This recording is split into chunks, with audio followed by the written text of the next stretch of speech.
Meditation in daily life. Uh, First of all, I want to talk about what we mean by meditation. Most of you have done a sitting meditation, and you know what you're doing. You have instructions, how to do your sitting meditation. But what are you actually doing when you're doing your sitting meditation? You're doing this. You are being aware of your breath and the mind, right? So by using the awareness of your breath, you try to make your mind focus on one single object. You're trying to develop singleness of mind.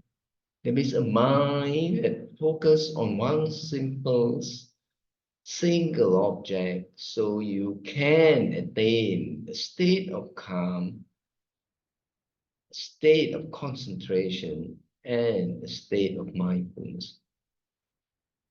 So we use this awareness, of the breath to monitor as well as to deepen our concentration and mindfulness. Now, meditation in daily life is the same,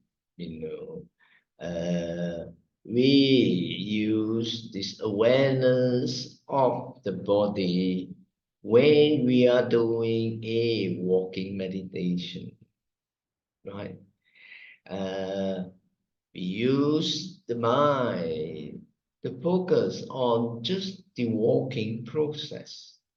Now, our walking process is a natural walking pace, right?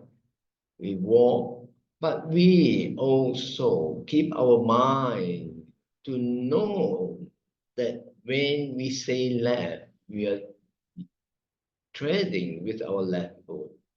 So in the walking meditation, we just say left, right, left, right, left, right, left, right. That's it. So we try to get our mind to focus on this mantra, left, right, left, right. And the pace is just this, left, right, left, right, left, right. So we give the mind something simple to do, so we can calm down. Now, most of you know that sometimes when you have worries, within your heart, you tend to pace up and down as well. That's trying to work out the emotions that you have, in your heart, right? So in this walking meditation, we are also trying to calm the mind down, calm our emotions down. Our emotions are very powerful. They are the ones that generate all these thoughts within us. So when we have this emotion, which is very rough, we can calm it down by doing walking meditation. So in this walking meditation as well, we become aware of our walking, left foot, right foot, and nothing else. Right. Now, when it comes to working meditation, it is slightly different, right? Working meditation is, again, a meditation is as well as awareness of what we are doing with our body when we are involved in performing a task, right?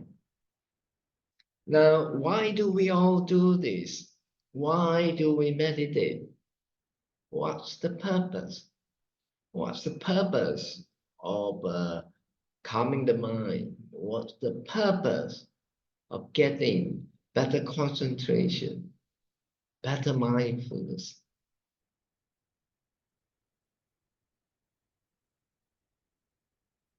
Now, we have come to understand, first of all, why we're here. We have to come to understand ourselves and the world, right? Um, that is fundamental. That is fundamental. That is important, right? We do things for a reason, right? For a very special reason.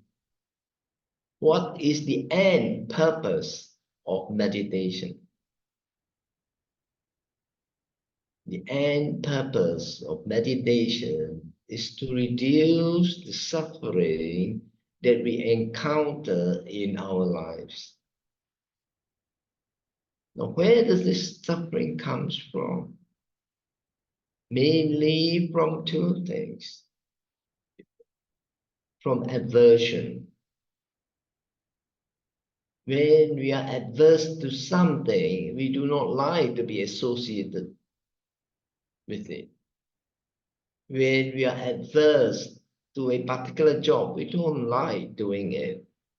And if we are in a situation where we have to perform a job that we don't like, then there is dissatisfaction, or there is suffering. Again, another cause is craving. When we crave, we think, oh, it's good to have this craving. We like this thing. The trouble comes when, in liking this thing, we cling onto it. And by clinging onto it,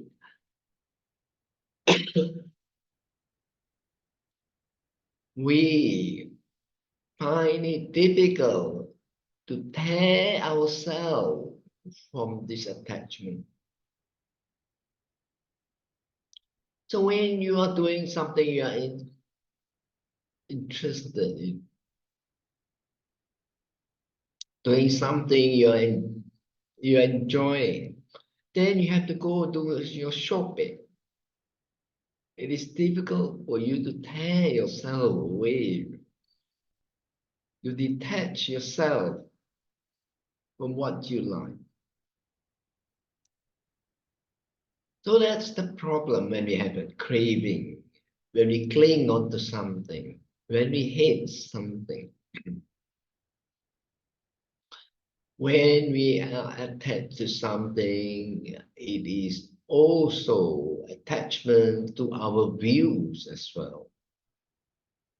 Attachment to person, attachment to way of doing things.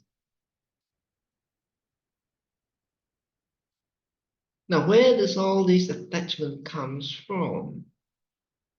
How did this attachment and this aversion arise?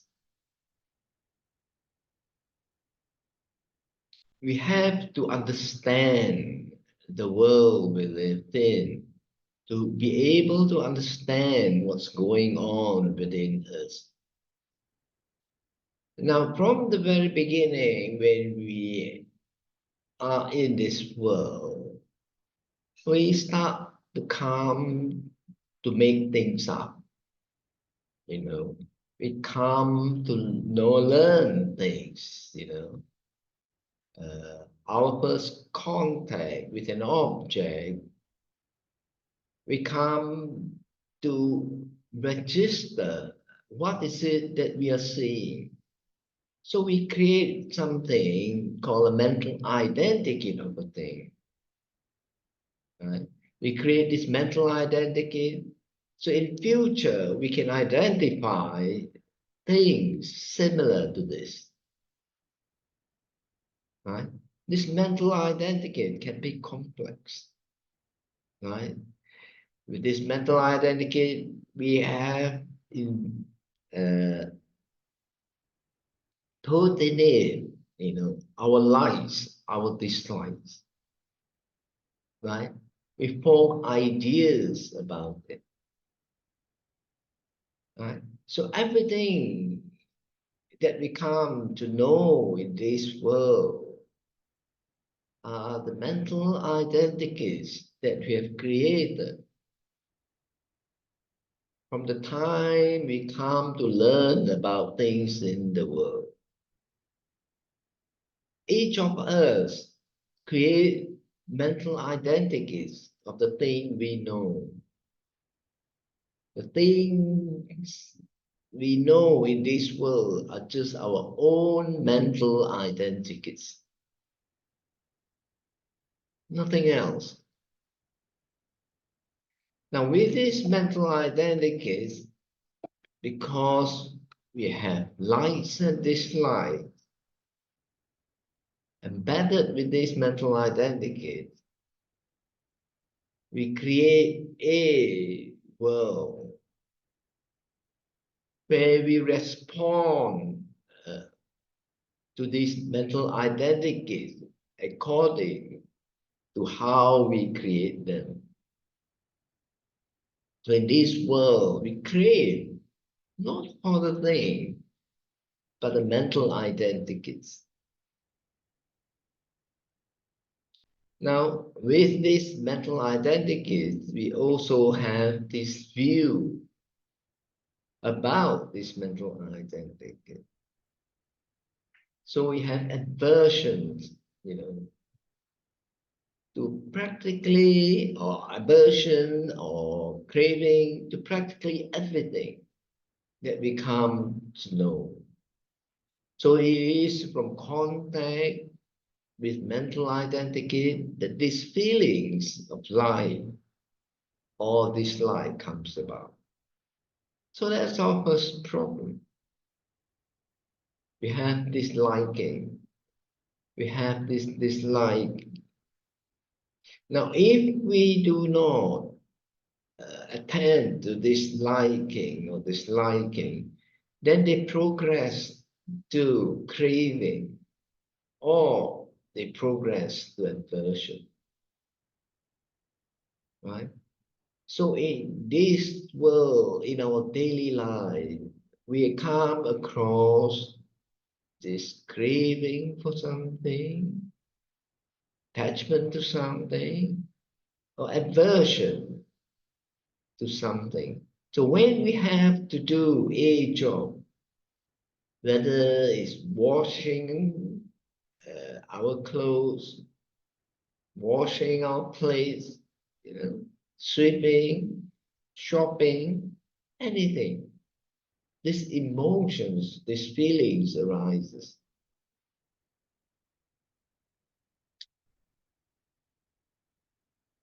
Now, some of us who do not have much aversion or craving, then our dissatisfaction or suffering is not there intense. But for some of us, it can be very intense. So when we come to do something, whatever we are doing, we don't label it as sweeping or washing the plates or shopping. We put it as work meditation, working meditation. We are working, right? We are not doing chores, right? So when we are doing this working meditation, what are we actually working with? We are working with our mind and our body, both. We are observing our body as well as our mind. We are observing by being aware what arises up in our mind when we are working, when we are sweeping, when we are washing plates. Now, if we have an aversion to what we are doing, then this sense of self, arises. I don't like doing this. I hate doing this. Why should I do this? It is a waste of time, doing this. All this aversion arises in this, right? It arises in us because we create a negative views about a particular job, a particular task, a particular work, right? So we have to work with these feelings that arises in there. So when we are doing working meditation, we're actually letting this aversion arises, letting this bearing with these feelings that arises. When we do that, slowly this feeling of aversions will reduce, right? Because in our mind, we have to know that whatever we are doing, if we label it as important, it is just a label that we put on it. If we label it as unimportant, it is a label we put on it. It has nothing to do with the job itself. If we label it as difficult, it is just a label that we put on it, right? If we label it as easy, it is also a label we put onto it. It has nothing to do with the job itself.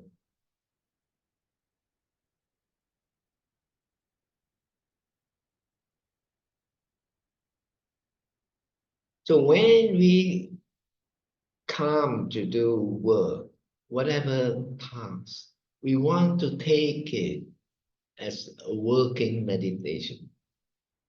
Something that we do with the mind mostly, right? And what we are trying to do is reduce these feelings of aversion, this feeling of attachment or craving.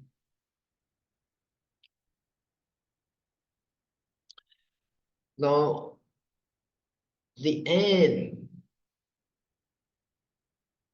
of this practice is to reach a state of equanimity. Now, in this state of equanimity, there is this peacefulness in doing what we are supposed to do. So whether we go out to a shopping, whether we are mopping the floor, whether we are washing up the plates, we can do it peacefully without suffering.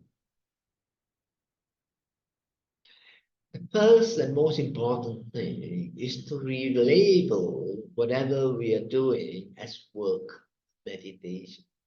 So everything that we do is not important, it's not unimportant, it's not chores, or my favorite hobby.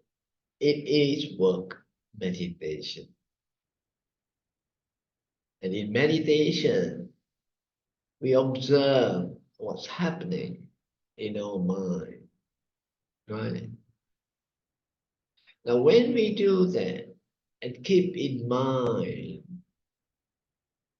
on the job we are working, right? We can do it efficiently. We can do it well without aversion.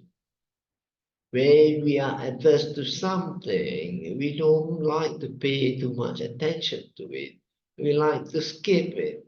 We like to do it as fast as we can, right?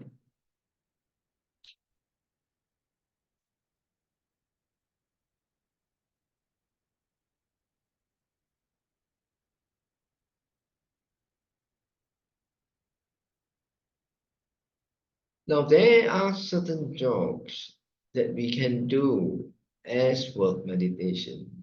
Usually, it is a repetitive one, you know. Say, the example that I give is sweeping, washing plates, whatever you do with the body, and that's repetitive. You know. It is a bit difficult to label something we do exclusively with the mind as work meditation. It can be done, but it's very difficult.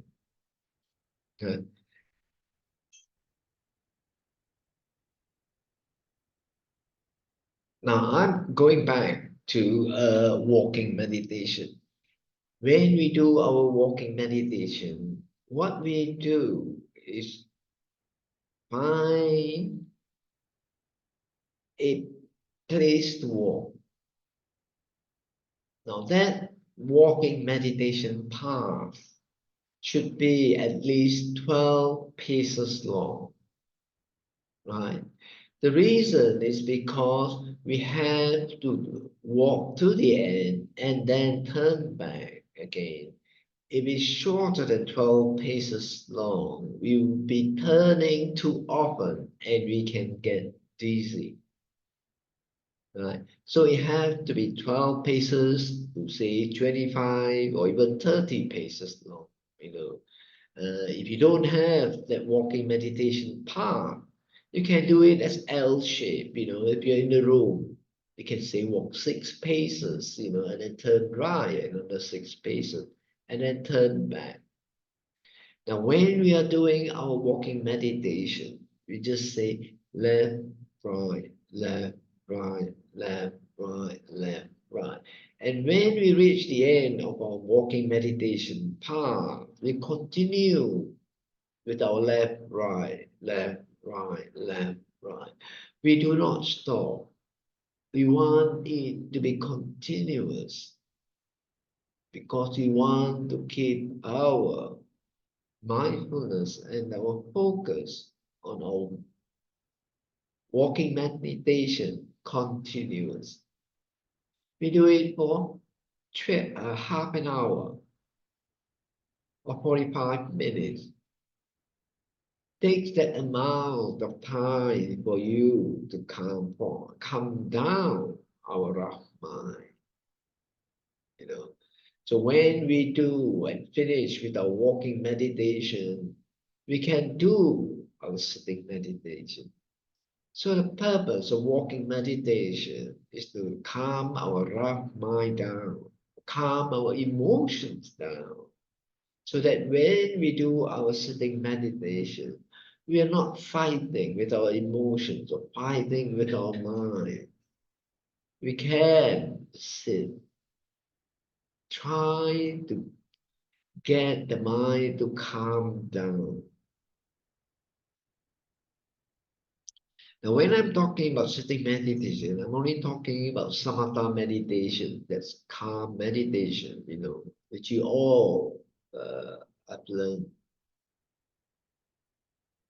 When we come to do the work meditation, it is seeing whatever that arises within in the mind.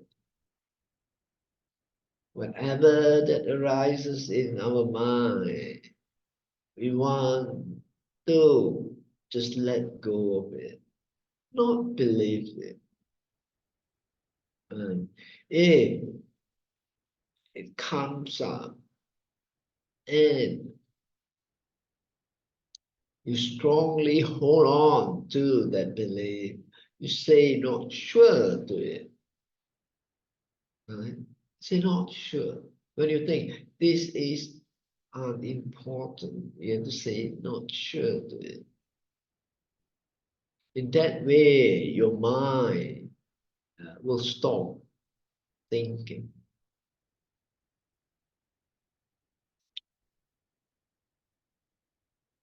The one thing that I've said before, which is important, is that whatever work you do, that work,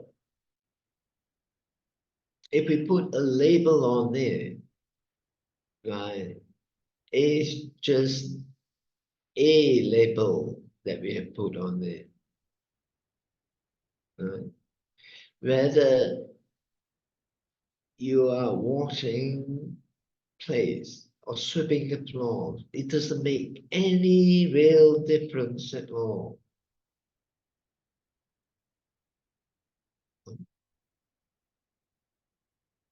When you come to know this, then you have more peace in your daily life. You're able to do things faster because your mind is totally engaged in what you're doing, not with what's going on in your mind. You watch what arises, you do not engage with it, and you let it go.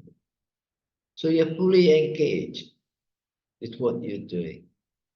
So when you're sweeping, you sweep, you see that you swept it, and you watch to see whether it's clean or not.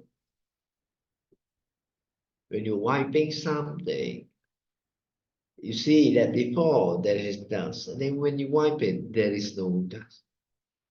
Right? So noticing this thing, you know.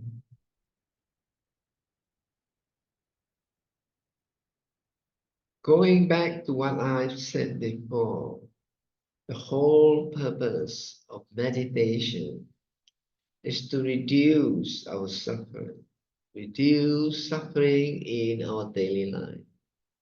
Right?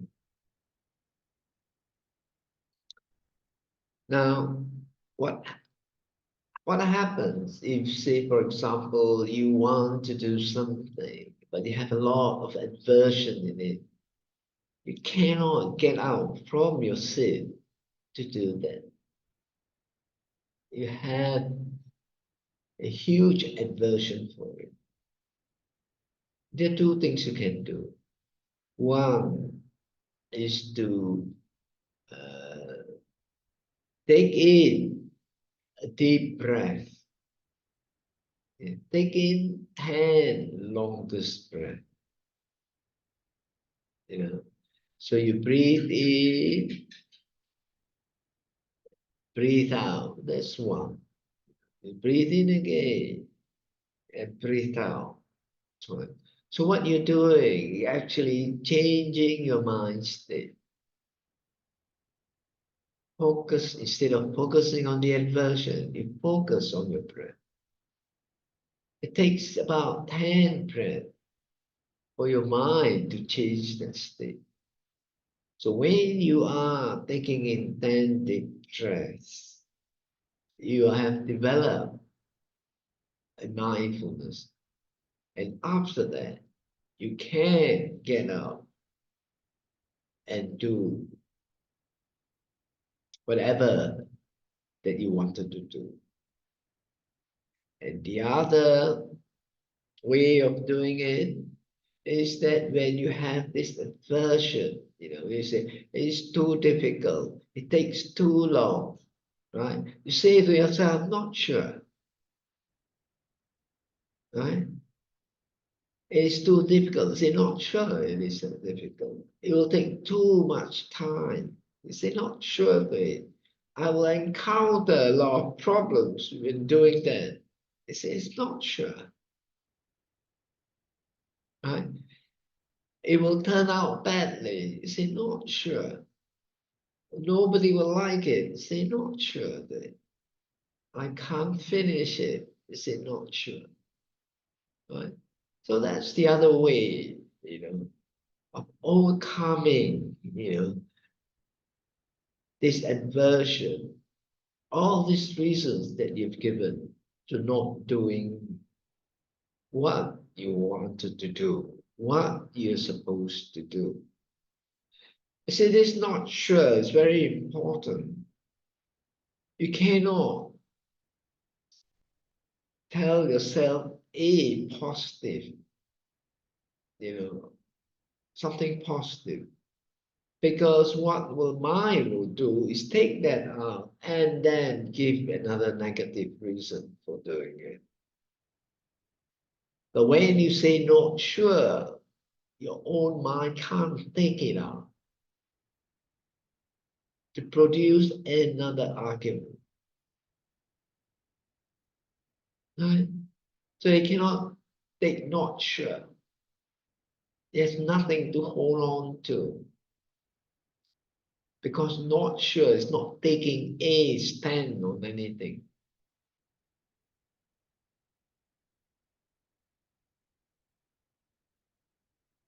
Okay? So this is one of the ways when you're stuck, when you cannot move, when you cannot let go of what you're doing. Right? Say, for example, you are surfing the net as well, right? And then you come to this page or whatever, and say, oh, this is good, this is great, this is very valuable information, I can say to yourself, not sure. You say, this is important. You say, not sure. When you say not sure, then you are able to let go. Right? So this not sure is one of the ways for you to feel able to let go of what you're doing before you carry on, before you can change. Right? You want to change, but to change from one thing to another, you've got to let go of the things that you're holding on to. Right?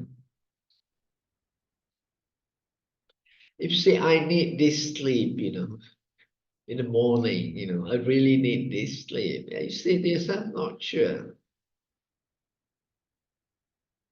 Right?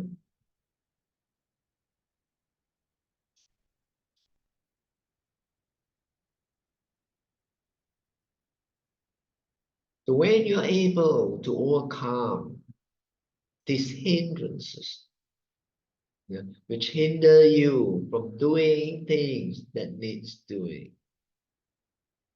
things, it may not be important, but it is urgent, So when you use this attitude, this way, of overcoming these hindrances, then you will lead a more peaceful and a skillful life. Because you do things that needs doing at the time when you need to do it. Sometimes we need to do something, but we cannot move on to do it because of our aversion or because we're attached to doing something else. And then we hurriedly and finish the thing off. So by developing this skill in working meditation, of learning to let go of aversions, let go of our attachment, of our craving, letting go of our clinging to something, then we can lead a more skillful life, a more efficient life, peacefully. Okay? Now, I will take questions if you have any. Thank you for the talk, Bhante.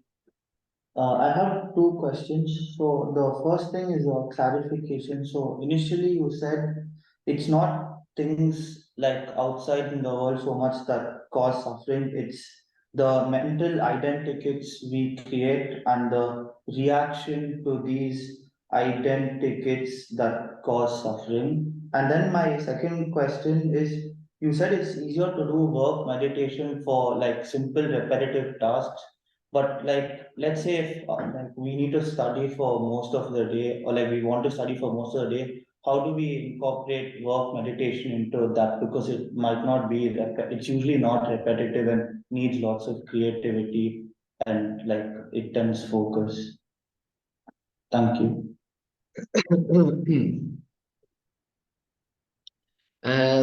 I just want to say this, the important thing about knowing that the things that you know, are not real. They are just your mental identity. So all your mental identities are not sure in themselves because you build that mental identity according to your conditioning, whether you like it depends on your conditioning. And what conditioning is that? That conditioning comes from what you hear from what other people say about it, what you learn from books, you know. So all these mental identities that you have created, are themselves conditioned. If you happen to live in a particular country, in a particular culture, your conditioning is different. Your mental identities of things, your view of things is different from other people, from a different culture. So you want to know these mental identities that you have are themselves not sure. People have different mental identities. These mental identities are not real. It is something that you created. So you don't put too much attention on it. That's the whole thing. You see, if you don't hold on to it tightly, right, then you won't get into trouble of really living without, can't live without it, or defending it, with your life. You see? Okay? So when you have this clear idea that they are just perceptions, your perceptions of things, the perceptions that you have created about things in this world, nothing more. They're illusions, if you like. You have to have mental identity to be able to live in this world, to know, but you don't have to hold on to them as reality. They're not realities. They are just perception. Okay? Bhante, I wonder if Bhante can talk a bit about mental work, like when we have to write something, or solve a problem or study something. Sometimes we have aversion to it, and also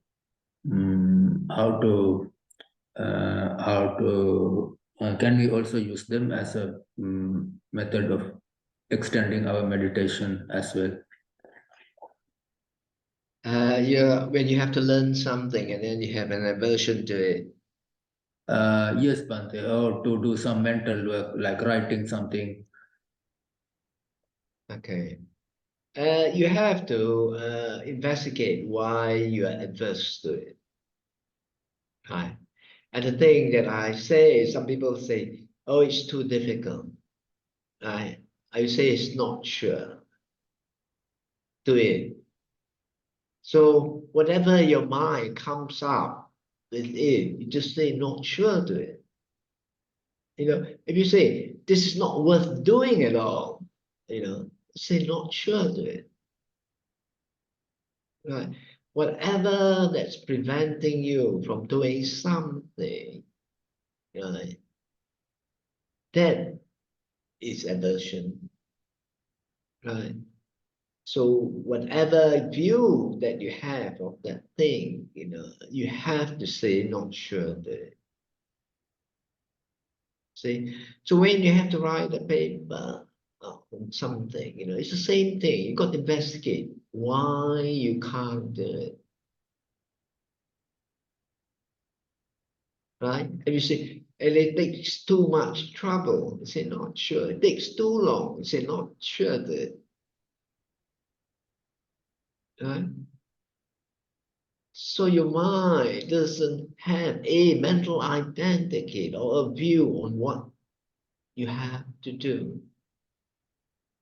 So your mind doesn't have this aversion to what you're going to do. So you reach a state of equanimity, right? You are not holding, you're not taking a stand. So the state of equanimity is a state of peacefulness,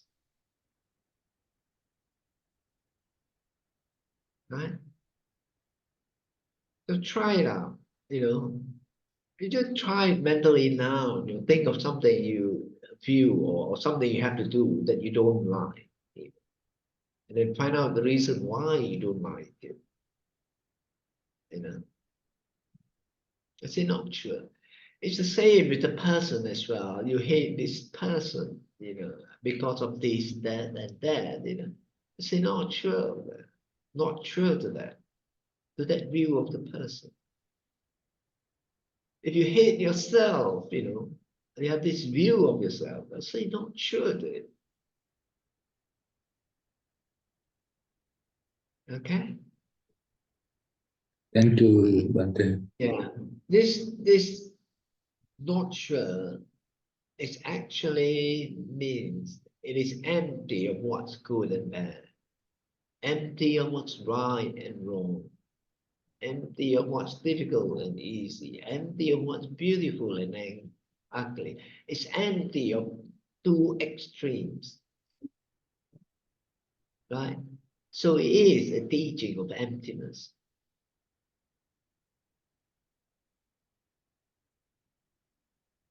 Right? It is an uncertainty as well, you know. When you say tomorrow it's going to be a difficult day, say not sure to it. Right? This assignment is difficult, say not sure to it. I'm going to do badly in this exam, not sure to it. So if you say, I don't like this subject, then you've got to find out the reason why you don't like this subject. You cannot say not sure to what you don't like. You've got to find out the reason, you know, that caused the aversion, the dislike. Okay? Okay, thank you, Bhante. You see what I've talked about, you have to practice. It is the training of the heart. right? You have to do walking meditation. You have to do work meditation, right? It is not a question of understanding, if I understand, then all my problems are solved. It is not, right? It is the training of the heart, training of the mind, right? So it's something you do, something you understand first, something you understand how to do, something you understand what the causes are, then you understand how to do it, and then you do it. So when you do it, that's only when you have the results, right?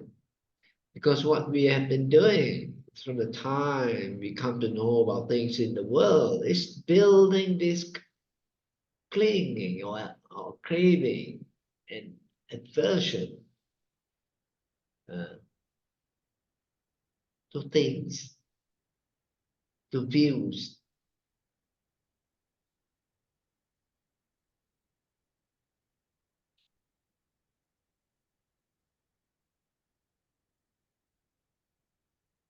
And there is a question, what's the difference between perception and mental identity? Perception is a very loose, wide, if you like, perception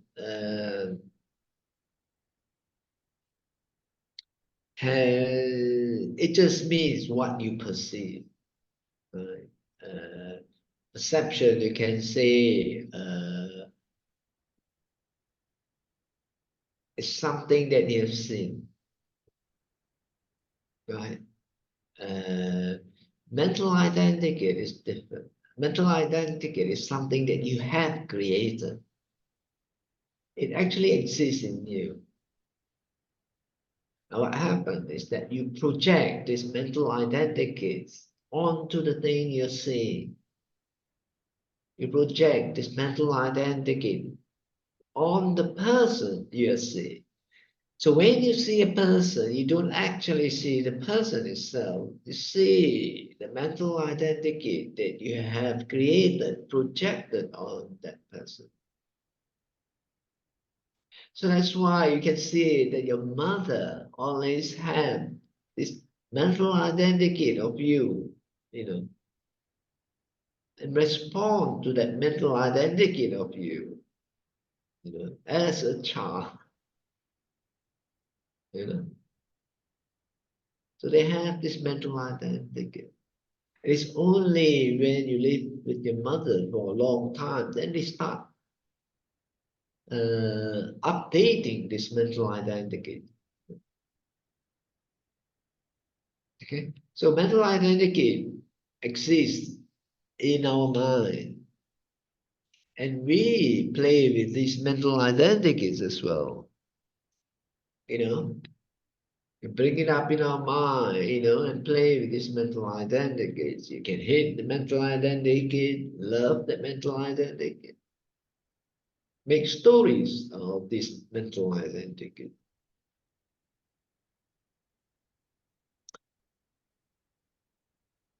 One of the things that you notice is that when you have not seen a friend for say 10 years, and then you see them, you find that what you see doesn't match your mental identity of them. You see, so you don't recognize them. Then you see what happens to them. Nothing happens to them. They just grow old. Your mental identity did not change from the last time you see them. Right? So that's a mismatch. It's what you see and mental identity of them. So later on, you change your mental identity of them, and you adopt the latest mental identity. Sorry, I didn't catch that. Can Himanta? Yes, Bante. So he was asking now, if a work is difficult, we think it is difficult, we say not sure. Also, the question was if we have something positive, like if we say, oh, I'm intelligent, I'm so skilled, I can do this quickly, then also should we say not sure to those positive views as well? Oh, you mean on the positive aspect of things? Yeah, you do that because you can be overconfident, right?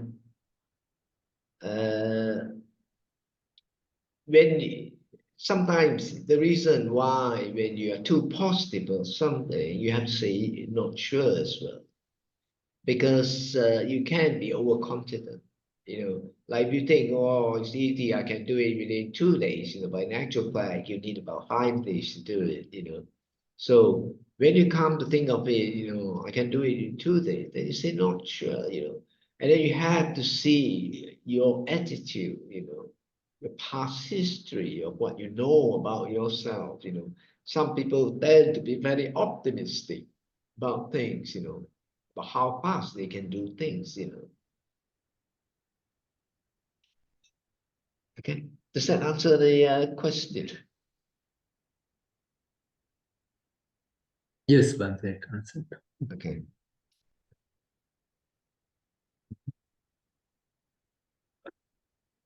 Bhante, about working meditation, should we use other techniques such as using a mantra to stop our mind from going away to thinking other things? When we are doing work meditation, we should keep our mind to what we are doing. We cannot be doing something and letting our mind run away, thinking about something. So that's what meditation is about. You see, meditation is observing your mind and your body. Right? Like when you're doing a sitting meditation, you're witnessing, observing your mind and the breath. So when you're doing work meditation, it is the same as well. Observing what's happening in your mind and what you're doing. Right? Okay. So when you are thinking and doing the work, you're not aware of what you're doing. You're not observing what you're doing. You're thinking. Right? So that's not meditation.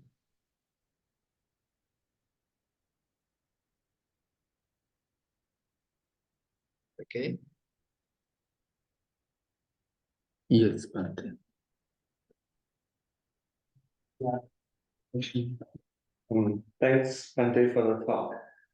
So I have a question on traveling. So I always find it really hard to bring, a measure of mindfulness when I'm traveling. Say I'm taking the tube, or I take the MRT or the train or whatsoever, because there's just so many distractions, other people, and the scenery, advertisements, and just sounds in general.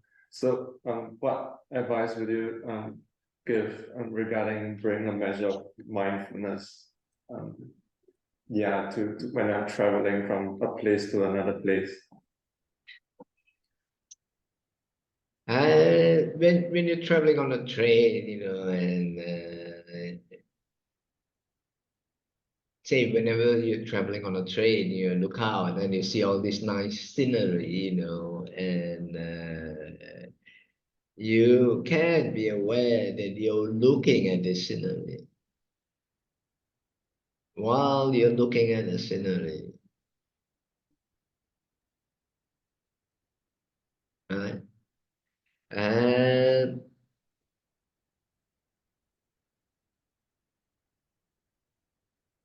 when you're cycling, you're aware of, say when you're cycling, you're aware that you're cycling, where you are cycling to, right? What's in front of you? What's within your field of vision? Okay.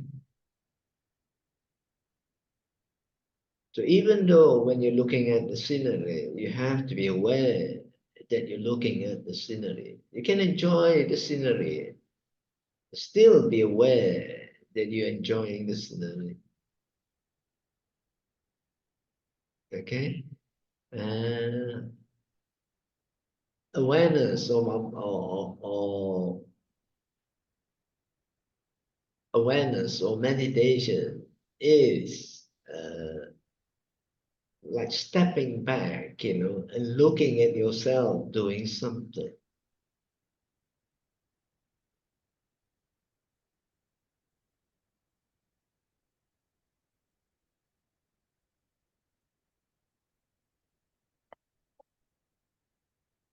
Okay, so when you are aware of the scenery, there is you and there is the scenery you're watching.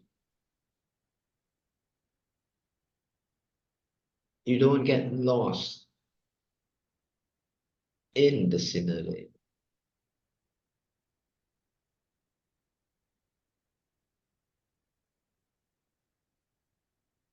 Because in that awareness, you can always be aware of whatever that's surrounding you. Right? When somebody calls you, you're aware of that as well.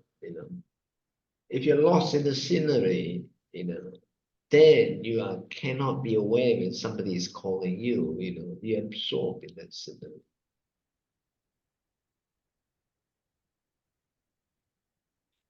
So can try it, and that's meditation as well. Watching the scenery and being aware that you're watching the scenery. It's just like now you can actually be listening and be aware that you're listening as well.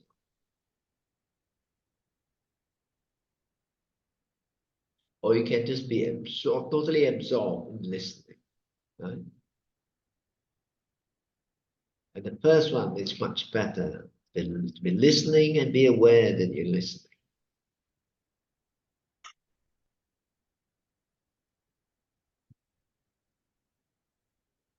Is there such thing as being too self-aware?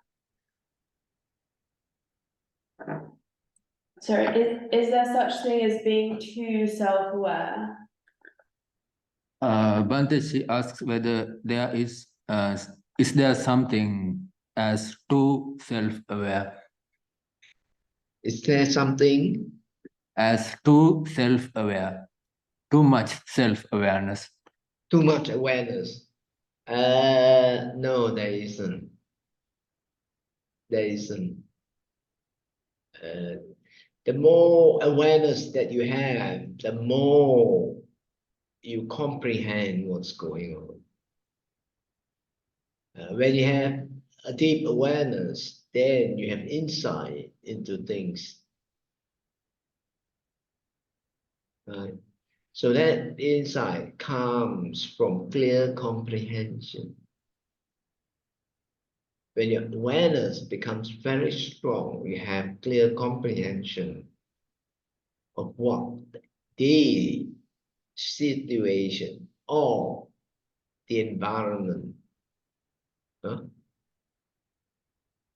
So you can develop that awareness very deeply, then you know what needs doing. Okay? So it's good to have very strong awareness.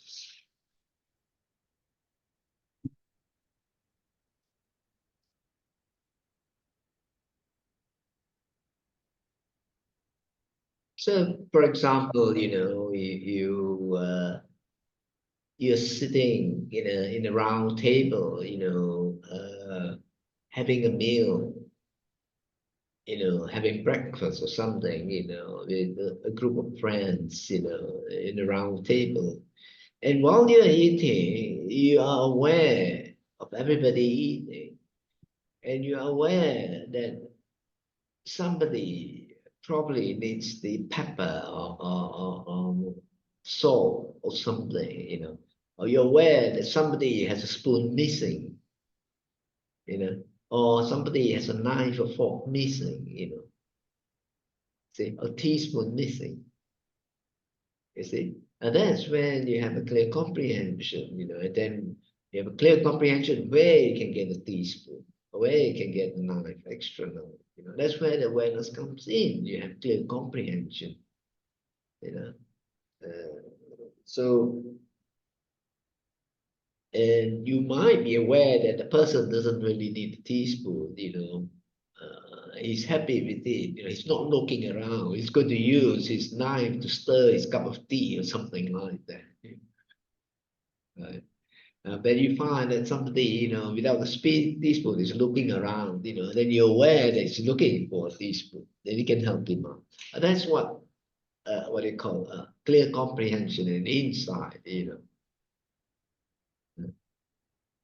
And you can be aware that this person is sitting, there staring at his food, He's not starting to eat his breakfast, Right? And if your awareness is deep, then you can, figure out what's going on, in his mind, Maybe he's looking at these burnt sausages, he doesn't like it on his plate, or whatever. That comes from this strong awareness of mindfulness. Okay, so we have to develop our awareness or mindfulness. People call it mindfulness, but awareness is something which we can relate with,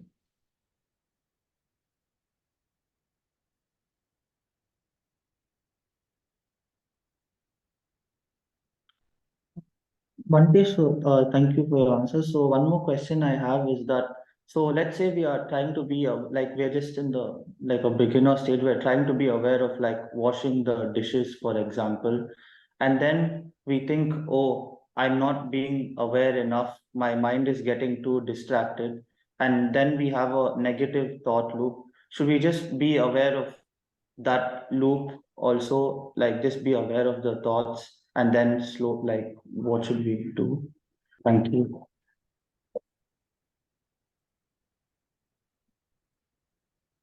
In work meditation, when you're aware of you're washing a cup, then you pay attention to your washing of the cup. You do not let your mind go away from something else. If there is an aversion, to washing the cup, sometimes you can find yourself being impatient with washing this cup, right? And just be aware of that, that, oh, I'm impatient. Then you got to find out the reason why you're impatient with washing this cup.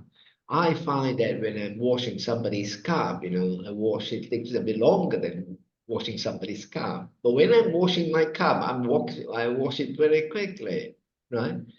And then I think, oh, my cup is clean, no need to wash it that long, Other people's cup are dirty, I got to wash it a bit longer, Then I change, when I'm washing my cup, I think this is somebody else's cup, so I wash it, So that's our attitude. You see, our mental identity,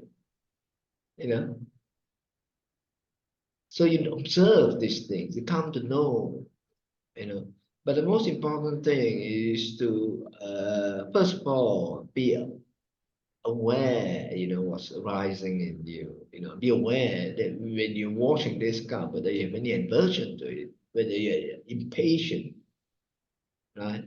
And then later on, they can try to figure out why this impatience arises.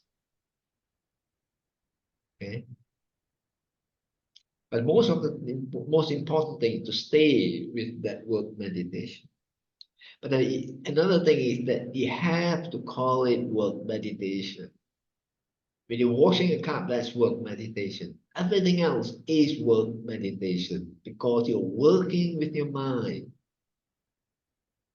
Right? Work meditation is you're observing your mind and your body. What arises in your mind when you are performing this task. Okay? So it is meditation. It is not chores, not doing chores. Not just, it is a meditation. That's why it's called working meditation. Every meditation is important. Okay? The purpose is, like I say, to come to understand ourselves and reduce our suffering, reduce the hindrances, reduce what we call the defilements in our mind. Okay?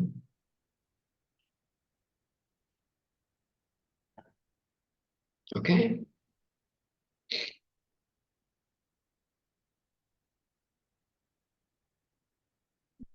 Bhante, for work, mental work also, should we strive for awareness, or is it okay to get absorbed in that kind of mental work?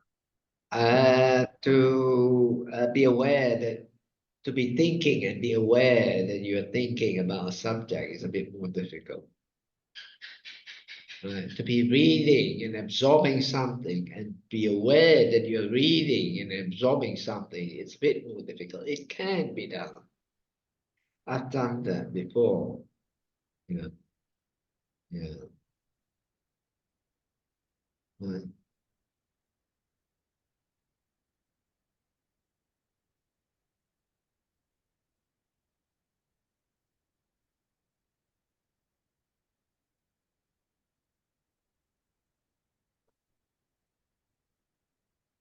Because when you are thinking, you usually absorb into that thought,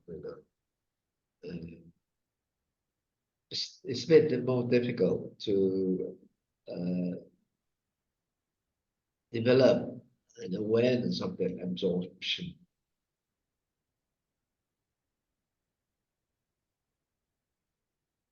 Any questions from the online participants? If not, I guess we can finish. It is already 11:30 for Bhante. Also, thank you so much for joining Bhante and for giving us the insightful teachings. And thank you everyone for joining. And thank you for joining with us late night from Malaysia. Also, hope to see you another time. Thank you so much. Thank you. Thank you. Thank you. Okay, sadhu, sadhu.